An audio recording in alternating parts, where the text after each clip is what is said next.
في ناس ربنا اداها موهبة الغنى، وفي ناس ربنا اداها موهبة التمثيل، وفي مدحت شلبي ربنا اداله موهبة إنه يقول جملة محدش في مصر كان متوقعها، ودي لوحدها موهبة نادرة.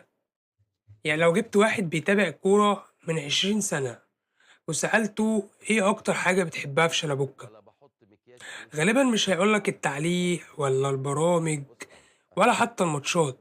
هو هيقعد يضحك الأول وبعد كده يجاوبك، وده في حد ذاته يخلينا نقفل الفيديو دلوقتي ونمشي، لأن الراجل بقى مرتبط عند الناس بالضحك قبل أي حاجة تانية. بصراحة ما اكدبش عليكم، أنا ساعات بحس إن شلبوكة نفسه ما بيبقاش عارف هو هيقول إيه، وفجأة تلاقي نفسك سامع مثلا أوغندا ما هياش الدبة الباندا. هنروح كاس العالم باذن الله. محمد صلاح يقول لاوغندا ما انتيش الدبه الباندا. استنى، إيه؟ يعني إيه؟ مين جاب سيرة الباندا أصلا؟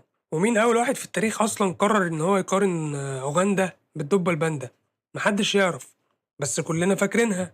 وده اللي يجنن في الموضوع، إن في ناس بتقول كلام مهم وبيتنسي، وشلبوكة يقول جملة غريبة وتفضل عايشة ومعلقة مع الناس سنين وسنين. والحلو إن الموضوع ما كانش مقتصر على الجمل بس، لأ، ده الانفعالات نفسها كانت محتوى. يعني ساعات مثلا تحس إنه متحمس أكتر من اللعيبة، وأوقات تحس إن هو داخل الماتش بقلبه كله، وده اللي مخلي الناس كلها تحس إن هو قريب منها.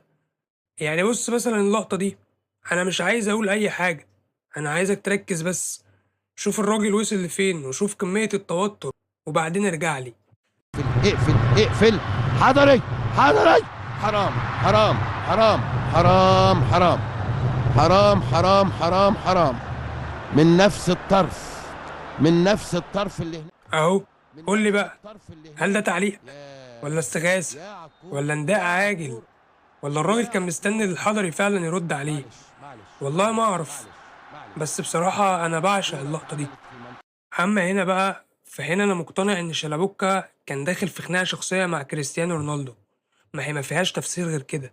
ركزوا بس على اللقطة دي. اخر لعبه في المباراه، اخر لعبه في المباراه، وداخل والعرضيه العاليه هوبا والهدف. والهدف. بص بص بص. اوف سايد. عايز ايه يا عمنا؟ عايز ايه يا كريستيانو؟ اوف سايد يا حبيبي، اوف سايد يا حبيبي. لكن يا عم الراجل عمل لك إيه؟ عايز إيه يا عمنا وعايز إيه يا حبيبي؟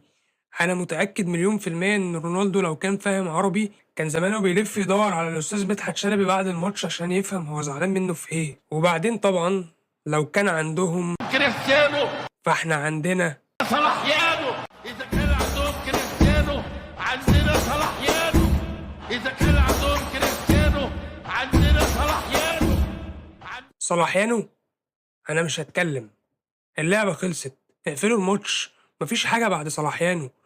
إزاي جبتها دي يا شلبوكة؟ بس الحقيقة كل ده ولا حاجة جنب مساء الأنوار وجمال مساء الأنوار. وأنا هنا هزعل ناس كتير مني، بس مساء الأنوار يا جماعة ما كانش برنامج رياضي عادي، مستحيل. البرنامج ده كان قعدة صحاب على القهوة اتصورت بالغلط واتذاعت على التلفزيون. يعني بص مثلا الفيديو ده. ما ينفعش نلتقي النهارده من غير ما نبدا حوارنا يعني موضوع التيلر المسيء، مش الفيلم المسيء، ما هو طلع تيلر مدته 14 دقيقه. ايه تيلر دي؟ تيلر يعني زي بينضفوا بيه ولا مقتطفات. لا ده التاني تيلر. تيلر اللي هو اصل كان بيشتغل استورجي. طب لمع كلامك ده. كلامه كله جلد. مش مريحك خالص. المفروض إن هما بيتكلموا في موضوع معين، عن التريلر بتاع الفيلم المسيء عن الرسول، وفجأة كل حاجة راحت، الحلقة كلها راحت، المقدمة كلها راحت، والتركيز كله بقى على إفيهات تيلر واستورجي وتلميع جزم. ولمع كلامك بقى، ركز بس في وشوشهم، محدش مهتم أصلا بالموضوع الأصلي، كله مستني يرمي الإفيه بتاعه. وده كان بصراحة جمال البرنامج، إنك عمرك ما كنت عارف الحلقة رايحة على فين. طب بص الفيديو ده. انت طبعا هنا حاطط ايدك في وسطك. كان وزنك قد ايه؟ كان وزني 72 كيلو ودلوقتي دلوقتي 90 كيلو. لا واتكلم مظبوط. 100 هات كمان شويه ب5. اخر كلام. و7. انا عايزك تركز بس في وش مجدي عبد الغني، سيبك من اي حاجه تانية، ركز في وشه اهو. شايف الحيره؟ طب شايف الارتباك؟ طب شايف الراجل وهو بيسأل نفسه هو احنا كنا بنتكلم في ايه من 5 دقايق؟ ودي بصراحه كانت ميزه شلبوكة، انه ممكن ياخد الحوار في اي اتجاه وانت تمشي معاه عادي جدا خالص، ما تحسش باي حاجه. اما فهنا عندنا واحد من اعظم مشاهد الارتجال في التاريخ يا جماعه. عبد الظاهر وهو تغيير نمطي، قصب بقصب، ما فيش مشكله. صحيح. شال سردباك وحط مكانه سردباك. قصب بقصب جديده قوي. هو تغيير اضطراري اصابه، بس ما حبش. يعني على ذكر قصب بقصب، هذا التغيير لم يزعزع خالص. ما زعزعش، لعب بطريقه اللبشه. ما زعزعش المراكز. طب يعني المحصول بتاع الكلام ده ايه؟ المحصول ان ومن اكتر اللقطات اللي بتثبت ان شلبوكة مفيش منه اتنين، لقطة محمد رمضان. ايه ده؟ ايه ده؟ ده محمد رمضان ده ولا مين ده؟ ده هو محمد رمضان. محمد رمضان. الله. ايه يا نمبر 1؟ ايوه يا سيدي عارفين والله، بس النهارده الشعر ابيض، انت مره اصفر ومره اسود، جننتنا يا رمضان. ماشي يا رمضان، بس ما احناش عارفين. اي معلق طبيعي هيشوفه في الملعب او هيشوف اي نجم في الملعب عموما، هيشوفه ويحييه ويكمل تعليق ويكمل شغله عادي. انما شلبوكة لا، ازاي؟ مستحيل، دي ما تعديش كده. دي الراجل كأنه كان قاعد في قهوة وحد دخل عليه.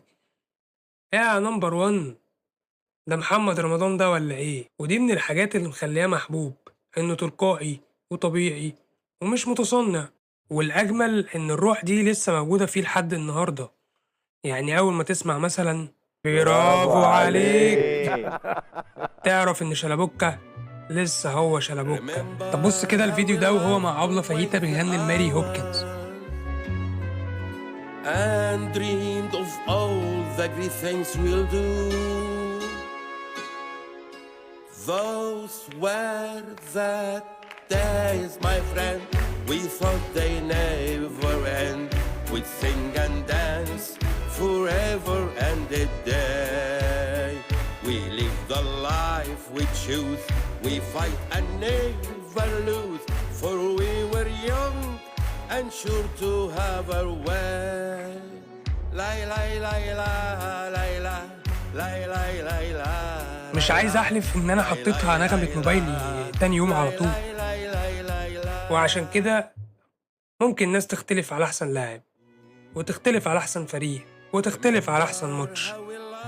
لكن بالنسبة ليا وفي رأيي الشخصي الذي لا قيمة له على الإطلاق، مدحت شلبي هو أفضل إعلامي ومعلق رياضي مصري في التاريخ.